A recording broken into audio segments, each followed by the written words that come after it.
bozali komona déjà photo oyo bolingi boyeba moto nini oyo tolingi tolobela awa toyeli nani toyeli maître Gims bino nyonso boyebi aza lisusu ya kopresente te bandeko auti kobimisa basekret ya minene ekangi biso matoyi boyebi bomonaki photo oyo totielaki bino tomonaki na moma moko Gims akangaki photo na Bill Gates toyebaki vraiment tina te Bill Gates alingaki akutana na ye bandeko ya minene ye moko aye kobimisa awa toyebisaka bino ke soki mundele lelo azali koatake to koboma moto mwindu eza paske biso moko bato mwindu nde topesaka bango accès wana mpona koya koboma bandeko na yo kopo oyo bayelaki yango maître Gims tobengi yango kopo soki bapesaki yango Jibira bapesaki yango Werera bapesaki yango Farira to bapesaki yango Kofira alingaki abukana te alingaka beta mbala moko ndembo Apollo bokende kose mwangwele mweto lobango eza te bino moko boyebi ya kokamwa maître Gims vraiment tokopesa ye félicitations boyoka réponse nini pe makambo nini asololaki na Bill Gates bandeko ya minene pe eza ya somo boyoka bino moko bato balingaka mafricain te. Je t'assure que Bill Gates il t'a invité. M'a invité au Georges V, j'étais à Marrakech, il m'a envoyé un jet privé. Bill Gates. Fucking Gates. Il m'a invité. Mais pour quelle raison? Je t'explique. Je n'étais pas en contact avec lui. C'est lui, il est dans les bails de la santé maintenant. Ouais. Donc il m'appelle. Moi au début je pense que c'est une blague et donc il m'appelle pas en direct. Il passe par... si tu veux, il est implanté partout, il a des associations partout en Afrique, il a des groupes, etc. Donc c'est un groupe du Congo qui m'appelle. Le groupe de la fondation Bill and Melinda Gates. Ok. Donc là, maintenant il veut éliminer le DT polio, il veut vacciner tout le monde au Congo. Il t'a appelé pour ça? Donc il lui faut une tête de gondole, il lui faut une égérie. Incroyable. Donc monsieur Gates m'envoie un jet. Donc j'arrive au Georges V. Je comprends que là, il veut m'utiliser pour vacciner une foule de monde au Congo. C'est sérieux quand même. Mais c'est sérieux. Mais maintenant, je sais qu'il a des casseroles de fou. T'as regardé ou pas? Ça me parle de l'affaire Epstein, ça parle de je sais pas quoi. Je dis, c'est quoi le délire? À la base, moi, je suis dans une hype. Je viens serrer la main du gars de Microsoft, le gars qui nous a branché avec Internet, bordel de merde. T'as regardé ou pas? Pour moi, je suis dans celle-là. Et là, le piège se referme. Lui me ramène dans vaccin, machin, Congo.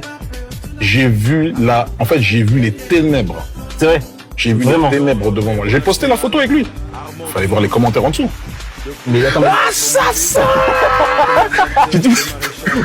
Maintenant, ils reviennent à la charge. Comment? C'est dur à tenter. Non, mais ça veut dire que... Argent? Je peux même pas te dire. Je peux pas vous dire. Je peux pas dire la somme. C'est vrai? Non, je peux pas dire. C'est indécent. Genre. Et c'est ce que je craignais. Je craignais pour ma foi. En fait, je craignais pour mon salut. Est-ce que là, l'oseille va m'acheter au détriment de toute une nation? Et non. Je veux dire, c'était une bagarre. T'as capté ou pas? Ouais, j'ai bien compris. Au final, on est là dans la voiture, dans le Range Rover. Et il n'y a personne qui est vacciné. Personne n'est vacciné au Congo.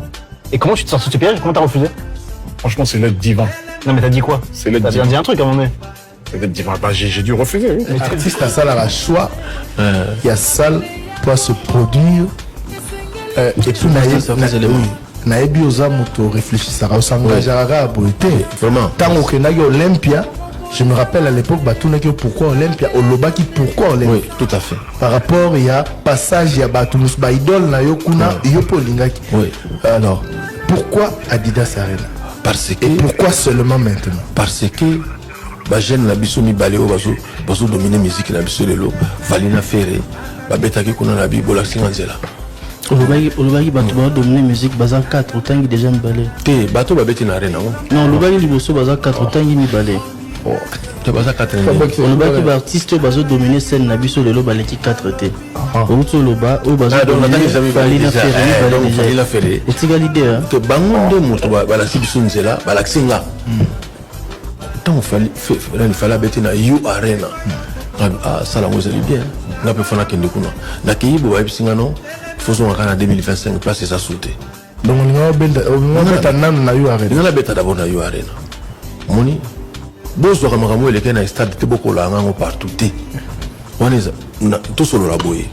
Mokolo koyamba artiste musicien ou bien neka tout solo na télévision boye. Musicien moka koma non ya salam piaka te pas mo boye. Kaka chantement mokyo bazo ko kangote. Isika oyo tonda te za la ka isika munene te. même si comme même nanda kuna otiro ko bengisa bato salimpia ka bato ba ibingita donc chentembaka oyo obokanga ba portable muta filmer te yaka pona nini bato ba yete donc makamone le kaki na chente na stade wana na tala spectacle na sala wana mais na niveau poto na banga elo te puisque na yebi ke kuna ezali organisé okolo bana mutu te ke on appelle ces conseils on appelle ça conseil nani mutaka na musala yemoko aya na poto na mbongo na yote but les gens sont matures soit les que les logos a okende on a bangé la montée. Tant on a tourné ça à Olympia, on a eu un logo à l'hôtel. Beaucoup de gens qui ont mis sur le bateau, ils ont dit Bazali, on va en sorte que le logo est le papier. Il faut me croire. Si on a une bête à peine à Yoarena, on a que tout n'a habité, place les accords en 2025. Ah, ça m'a musique. Non, on a allé que l'on a fait la habité, ça musique. Il y a un autre ah, place les alliés.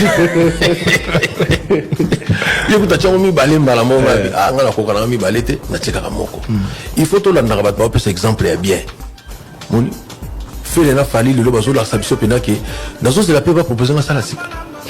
Pour son avis sous bon beta wa pour te na mars na bu na bengi elon meske malamu. Na passe to beta kako. Ande soko la idée ya mutu. Ndima Zomona, onga mutali koso na beta ki boye. Zala pe mutali koso akufa quoi pardon. Non? Kufa to landa yo.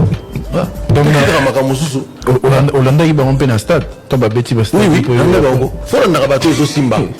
Zomona, balanda pe bilanda landa te. Bilanda na te nini. Te na lobby, balanda pe bilanda landa te.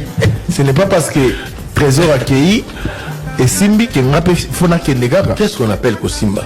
Non, artistiquement Kosimba zali faut bien. Je suis d'accord. Tolobi kaka que motulam ta la chance nae. Okukai pe ozo ba poto olobi na zongi na bandana na basalo to ebani beta to zongi ta muso la beta na poto te LC Olympia Zénith d'ailleurs Zénith na beta deux fois il y a le gosse zara avec papa Mwamba non basa les allez belé na beta na poto pour mes ali boy photo talaka na moment moko ya vie banani basa ba leader Fali il est compté parmi les leaders faire ça comme partie des leaders bana wana bango ba yebi ba ko ba par exemple que le président moni tendance ezali boy ata ba obenga ngate mais na talika ba betaki wapi isa rande ni ba fanatique da yo siko ba bengi ba bi président biso pe to go bet ba cultiver ba comme belé mais biso pe to go bet à place wana ah ça va OK Thierry plus sérieusement ngai na yebi ke ba concert nyoso na obeta na poto ça va plein mais siko autant ba payer belé au sali na ba nini surtout comment on déplace wana te au sali na ba nini moni voilà. Est-ce que vous avez dit que vous avez Sika Bozaki Belé, mais Manchester Poli plein de stade pendant vos mains, vous avez un coup, vous avez 60 Azate. Vous avez Poli la binope. Or, avantage de la musique, ni pour les arrêter. Et ça a mis car il faut se peler la caca, et à toi, t'en les qui, mon artiste la bino, mon va se comporter. Tout ça la boue. Ce qui est là, tout soutenir la culture de la personne à niveau à poto.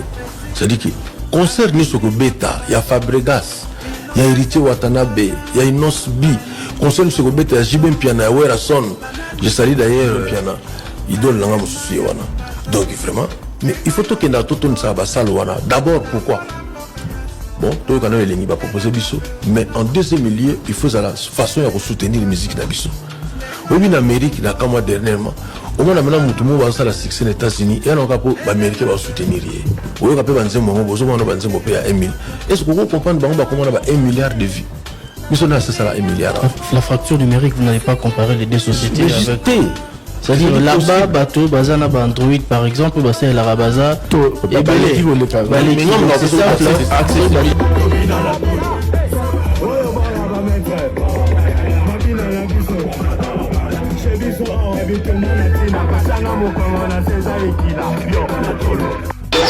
Signorina, signorina, ti amo. Signorina, lelelele, signorina. Dale la chérie, oh. Dale la signorina, dale la chérie, oh. Dale la signorina. Bientôt on aura 50 000. Dale la chérie, oh. Arrêtez, vous faites trop de bruit avec vos chansons d'amour. Et d'ailleurs, je veux 1000 zaïrs pour la location de répétition. Maman Nigari, la vie augmente. ah mais 1000 chava c'est trop cher.